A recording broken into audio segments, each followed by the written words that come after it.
Hi guys, hi CJ, hi Zama. I am Lucy for watching us right now. So we have worked out a list of questions and we've discussed that with you. Or maybe to introduce ourselves, we are the other pair of the writers and we are the artists. So in our list of questions, this question is the first one. Why did you decide to respond to the call out for this program?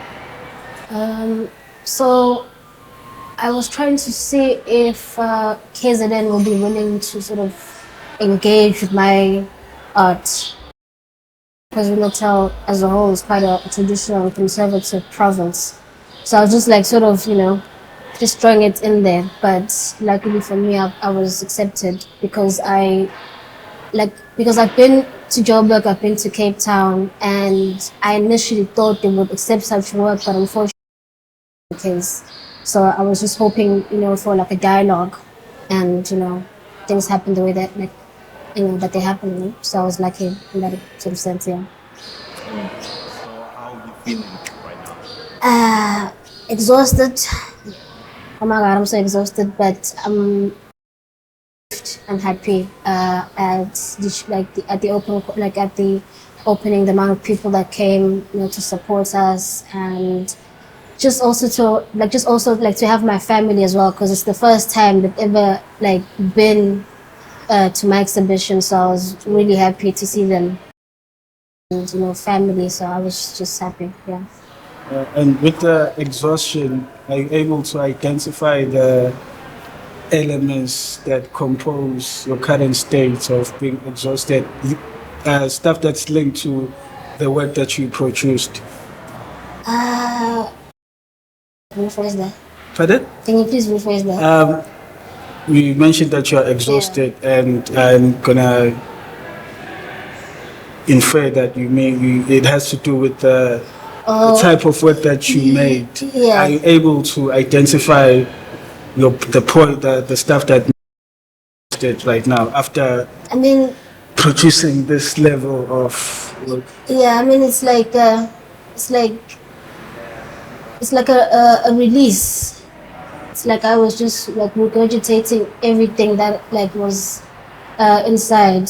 So just to see it all out, I am now relieved, and so I think that's where the exhaustion sort of comes in. And also, I mean, the amount of work that I did in quite a short space of time. I mean, it was like a lot of physical labor. It was really I really overestimated myself. I did not realize I was going to spend so much time on on the creation of the works, but I'm happy at how they're looking. But yeah, it was just that release of pent up anger and energy and frustration. I think that's where the resolution comes from. So I think we need to take it back to Yeah. your work. Yeah. Yeah. Can you speak a little bit as to what themes it is that you are tackling, and how does that relate to you as Usama? Okay, so first of all, I'm a rape victim, and I talk about self and how and what happens, like life after rape, and what happens to the victim after the event has happened, and how they view the world, how they view relationships, any kind of love, family dynamics, and how symptoms they've inherited, how they affect or infiltrate their life.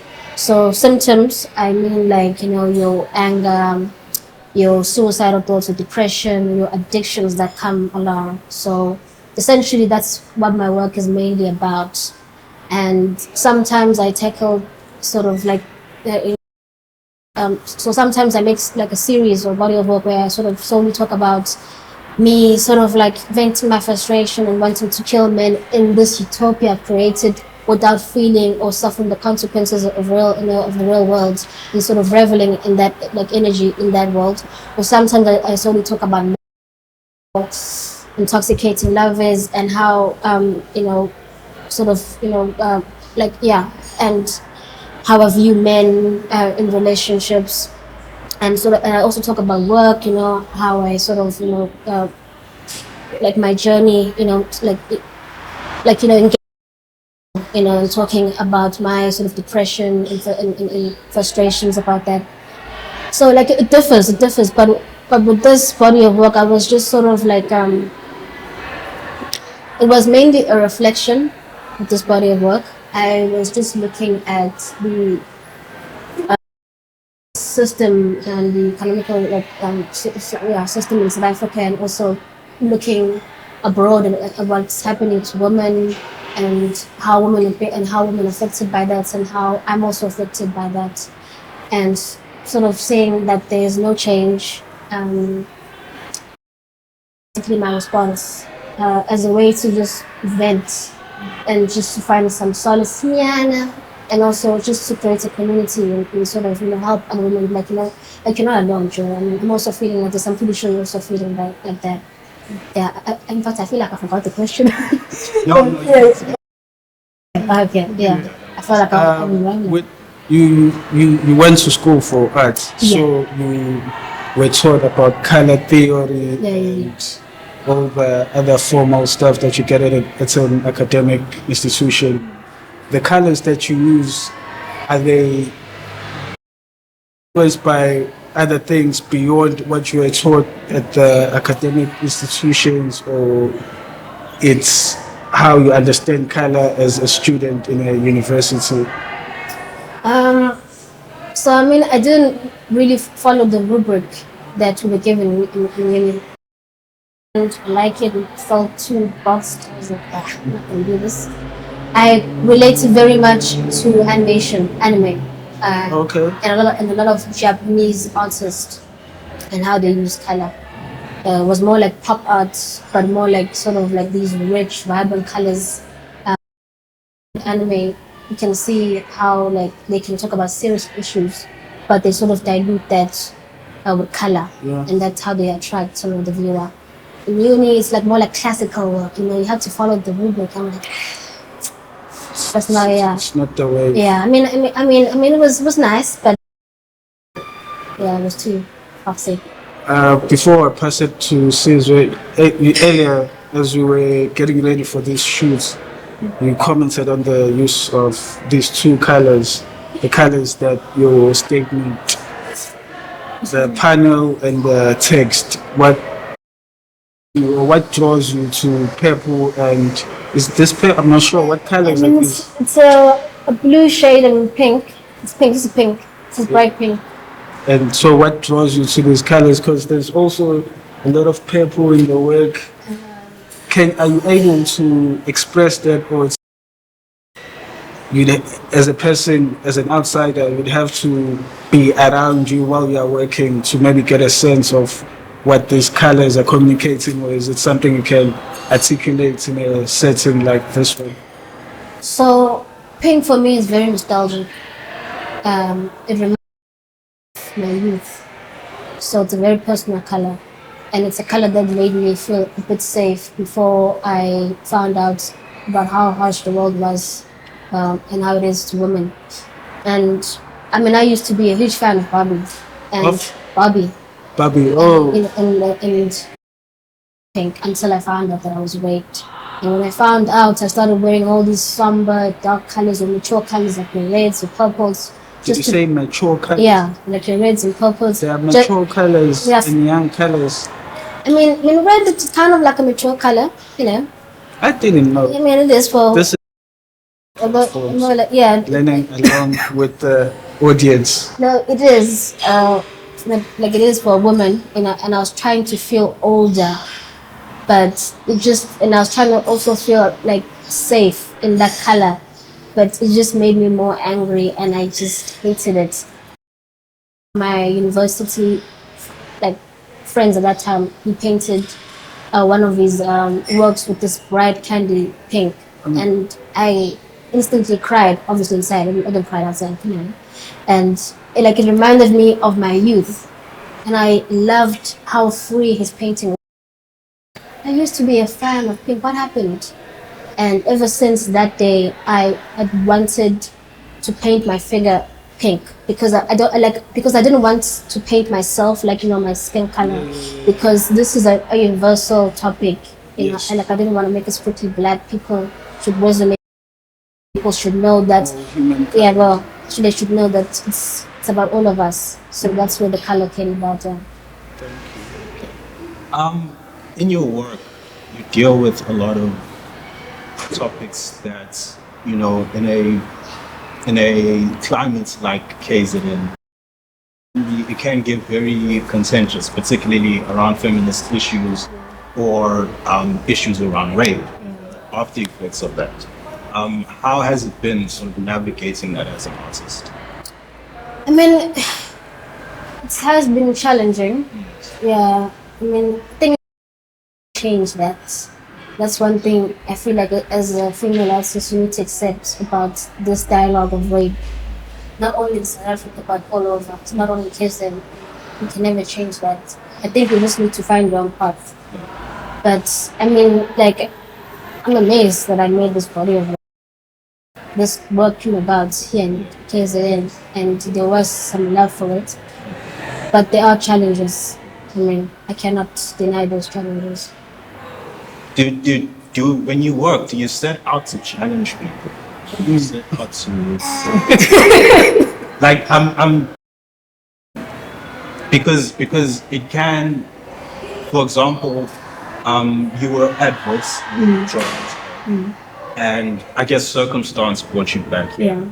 And being an artist, yes, it's a calling, but it's also a choice, and to choose as well on top of that. Yeah. That's why I asked the question. Is like, is It's that for life, basically. yeah? Is that what you seek to do, to challenge, or is that question politicizing your existence as a person? I mean, yeah, it is to challenge. Because I'm also sort of thinking to myself, I cannot be the only person feeling like this. I'm pretty sure there's other people feeling like this. And I'm pretty sure there's other women who are going through this sort of internal, battle, and they would like to see such work. But it was to continue. Like, I didn't see myself doing anything else. I felt like if I sort of done, I don't know, like worked in an office job, I would have lied, to myself. I would have been miserable. I would have hated it, and also art keeps me sane, if I'm being honest. If I'd done something, I'm pretty sure I'd be gone. But it keeps me sane. After I've done a painting, I feel like, relieved. I feel good. I feel sane again. Because obviously the process is just too much. But it is to challenge not only myself but people, and to sort of question people would see like dude. How are the people inside your household? Are they okay mentally? Are they, are they good? Have you sort of like checked back on that person and sort of check in and see how they're doing after this? Or are you like, hush, hush, come on, move on, So I'm sort of challenging that, and also sort of questioning men. It's like, are you going to seriously continue this? Are you guys okay with this? I mean, you have mothers and sisters, or are you okay seeing this being done to your own aunts and mothers and sisters? So I'm just posing that question. With this program, being paired with a pair of writers help lessen the burden of creating. Yeah. How? I mean, you guys have asked me questions that normally people, like guests would like ask. So just, for unforeseen things, just like a heads up. So, and also just to have people's opinions about my work, because I didn't think it was that deep. Not gonna lie. What? I'm being honest. For me, Your work? yeah. You didn't think it was that I didn't think it was like, like for me it's like a diary, So hearing your guys' opinions was like, wow, I am doing something here, and I think I should continue. I should be serious about this, because I was like because I'm easygoing with my work, so it has been helpful. It has been helpful. That's a positive Yeah, thank you. statement. I'd like to thank the sponsors of the program, and hopefully it continues supporting artists and writers to, make things like this possible? Did the financial security that came with being part of the have a shift on the type of work you make? Maybe not thematically, but the presentation of the work. It did help tremendously. I had so much freedom, especially for solo. So much freedom. Because I was wanting to experiment, and there were certain materials that I wanted to buy out, and obviously they're expensive. Supplies are expensive. So with this money, I could go out and get those materials immediately and start working. And I had so much freedom in exploring and seeing how far go with my work, because I had been rigid for some time, just solely sticking to painting, and I got bored, and I wanted a challenge, and it reignited my love for art, and it also reminded me that I'm a sculptor, man. Sculptor. Before I was a painter, I was a sculptor, so I was like, it brought back that love, so it really helped, yeah. With the art supplies, do you have any brands that you are usually drawn to or that you trust? Not really, man. Anything. Okay. It's gonna give me a bright effect. As long as the colors are gonna be juicy and bright. I don't necessarily have a brand. Unless they're willing to pay me and I'll sponsor them, but I don't. It could be twinning or Woolworths. Yeah, anything. As long as it works. Yeah. So, right now you're working in Pietermaritzburg, practicing on Pietermaritzburg. What does a day of Zama creating look like? Oh my God. Why? I know that. Depends. Because I'm just now figuring this art thing out, and I'm also just now taking it seriously. So it's like a starting point, it's like a routine. So if I'm being honest, I'll have to wake up early in the morning. I feel like as soon as my can disclose. So my family sort of leaves, they go out to school and work around 6, 7ish. So I'm up at that time. Okay. And I need to get myself sorted and get myself ready. And I need to see myself in the studio by either, and I have to work until 4 or 7. But also it depends if the painting or the work is going to let me in. Sometimes I might have a lovely morning and I go to the studio and the painting is it's not giving, I have to sort of get out and go for it. Okay. Yeah. So it also depends, man, on how I'm feeling that day. Do you start off with sketches or is it just sometimes, for instance, this wasn't a sketch. That was immediate. Please say the name of the piece so the people can come. Hopefully this gets uploaded while the exhibition is still on show. I'm not gonna lie, I don't know. That's It's a while but the heavens burn while earth still trembles. The heavens burn while the earth. Yeah, while earth still trembles. Even your titles, and then you say you didn't think the stuff was I that was deep. going for Revelations feel and the Gedon feel. Yeah. But that one was immediate because it was an intense emotion. So it was intense on the canvas. That one, media. what's the title of it? The Rituals of the Vile. I sketched it out. Initially, I was gonna have an embryo. The red man was embryo with the pink figure, and then it just didn't look nice in the sketch. And then I didn't ended up like that, but it was planned out.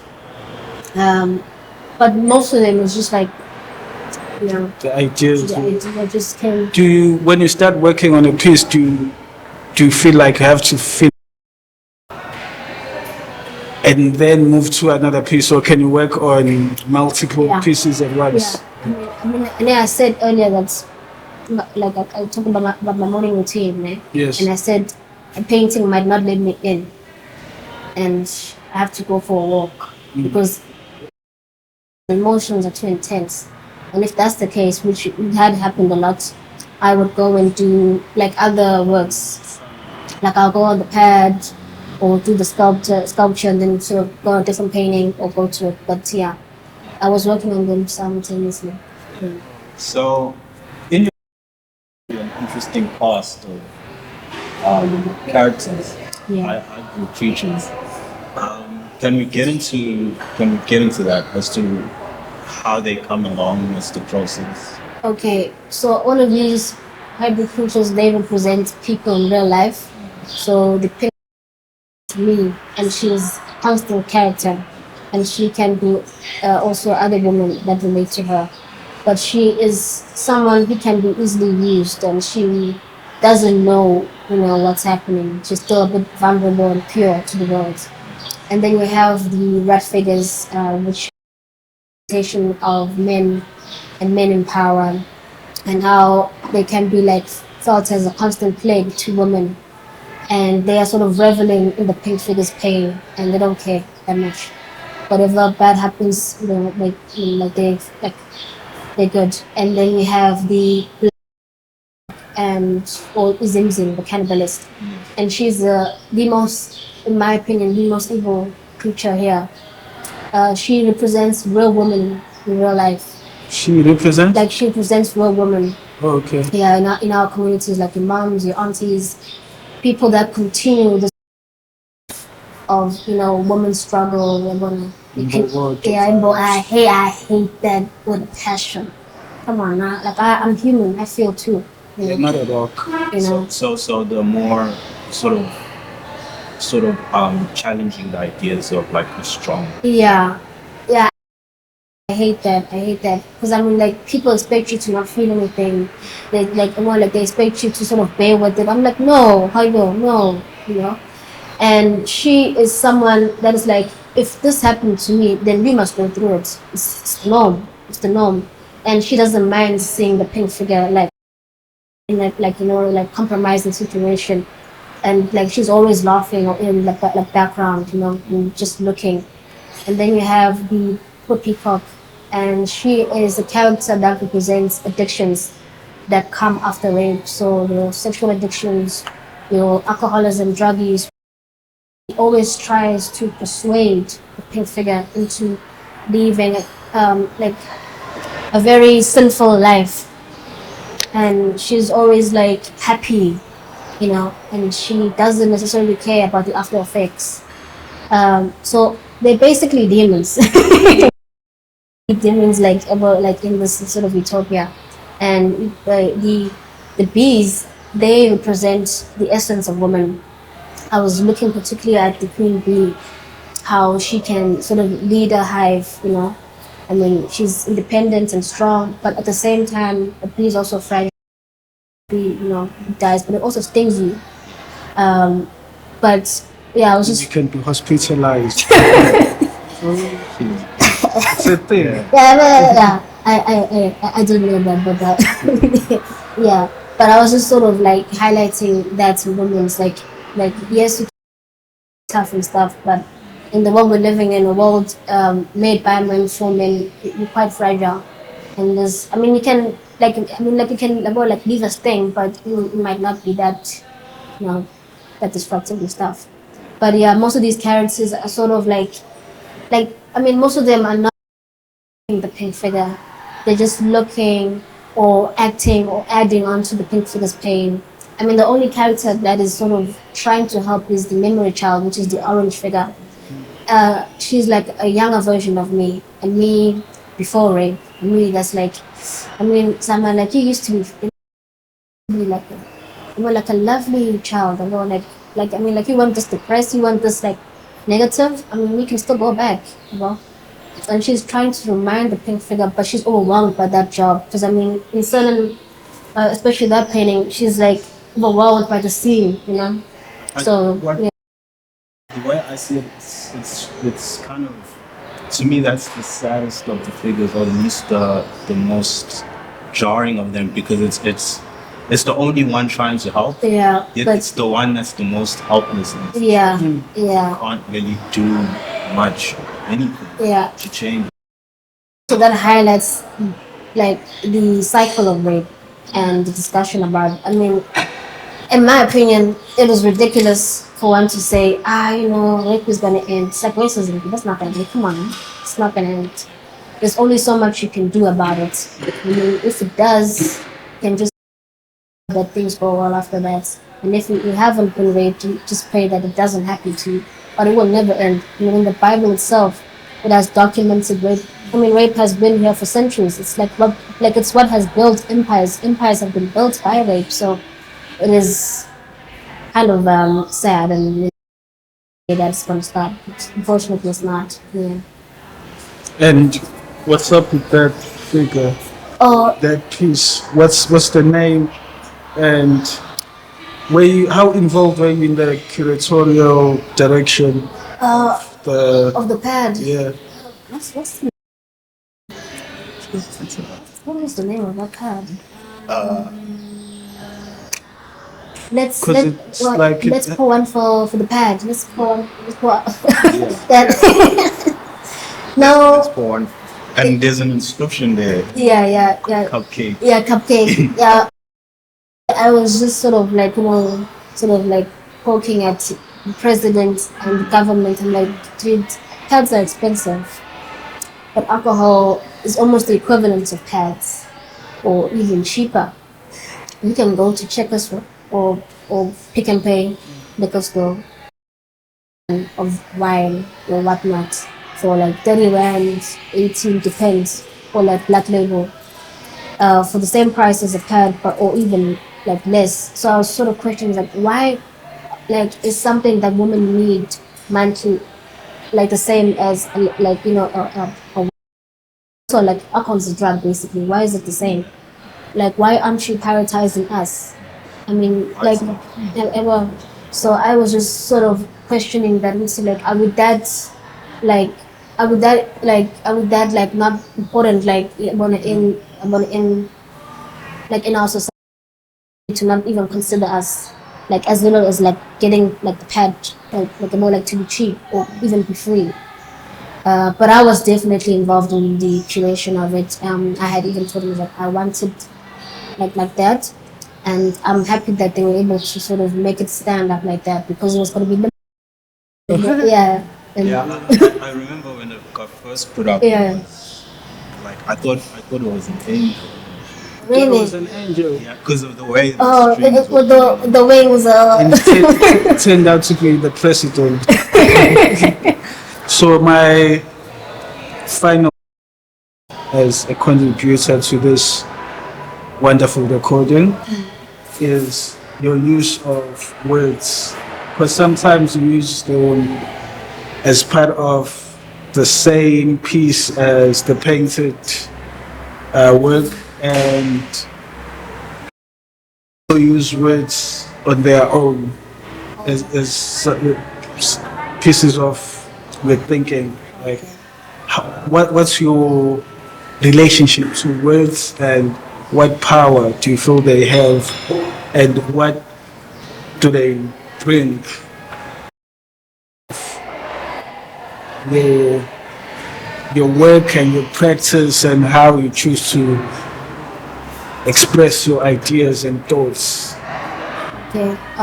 So the poetry book Craving Obsessions is basically it was a challenge. I made that book during COVID when I didn't have access to paint, and I found solace in writing down poetry, and I felt I could easily express myself quite well, compared to painting, and they did play a role. Like I didn't like of it. I didn't know that me sort of writing a poetry book will sort of create this whole sort of buzz, because there was a buzz there was a buzz when I sort of released that book. Seeing that I felt comfortable using words Okay. in my work. Because sometimes I will envision something, but it will not come out beautifully in the painting. And sometimes writing will do the trick, or writing will sort of would help me. Yeah, but they are important. They are important. Oh, okay, this is my actual final question. With the work that you've made, are you interested? Okay, you are interested, but where does selling the work feature when you're creating and once the work has been exhibited and available? Like how much of your thinking is around, am I gonna sell the work? It's only after. It's only after. The thing is, I don't like to think. Like as much as I know artists, like need money, we need to be stable, but I only think about what if I involve that in my making of the work, it's gonna damage everything. The work is not gonna be in its truest form. The work needs to be in its purest form. So I sort of take that out and I leave it to the people, to the admin. I don't want to think about it that much. I just want to have fun, to make my process as fun as possible, because if I think about that, I'm gonna lie. I don't want to lie to them. I want to be as honest as I can. Thank you. So, as we talked about in the beginning, work is something that is very sensitive, very challenging to and it could be very challenging to a specific kind of demographic. My question is that in this project we have two writers and one artist, and as writers, oftentimes we sort of look through things through our own lens. And even in text, when writing about someone else's work, we tend to assert ourselves most of the time. Sometimes it's on purpose, but most times it's just nature for someone to sort of see it. Just to put it plainly, we are two men writing on a subject which Subjects. yes, writing on subjects which could which challenge us, yes, but also it could risk the masculine voice, or at least the sort of patriarchal voice. Let's put it like that. Patriarchal voice dominating conversation. So, as an artist in that, how do you feel about it, and what is your view? Thing is, I did not. It was just like a normal day for me. No, the thing is that I'm the only girl in my family. I have a lot of brothers and a lot of uncles, so I'm used to their opinions about my work. And I'm going to assume that most men feel like that. I know that it makes men come to my dad. He's not a fan of the work, but if he's not a fan of the work, that means the work is doing something. That means it has reached its audience. So when you guys came along, I was happy to hear your voices, because at least I could get like an honest opinion. Because I feel like sometimes they like to sort of, they're right, but sometimes like they sort of gaslight you, and then they're like, well, like they pump you up, can they lie? At least if it's you, I can see your reaction, like, yeah, you felt it, You felt it. So I was happy. I was happy. All right. What is it that you wish, or if you, because I'm of the belief that I don't think it's not on the artist to dictate what the audience walks away with. Yeah. Nor is it on the curators or the galleries or anyone else. I think what they come in with, and they walk away with that either being changed or still the same, or I don't know what's in between change and the same, but whatever that is. So when do you expect people to walk away with something or not?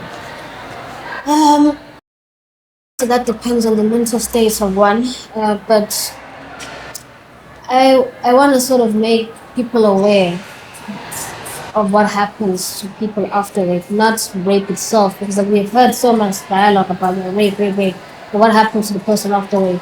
And also I want people to understand like a having a human experience. I mean, the world is just sort of throwing things at us, and we're just sort of having that, like, one of those emotions, and for them to sort of feel that they're not alone in experiencing, the carelessness of what happens. But I cannot dictate what if they live with indifference or whatnot. But it's just like for them to feel a bit of compassion and sort of be aware be aware of what's happening, and for them to understand that they're not alone. Yeah. I think that's all. Yeah. Oh wow. Thank you. Oh wow. Thank you. Thank you so much, guys.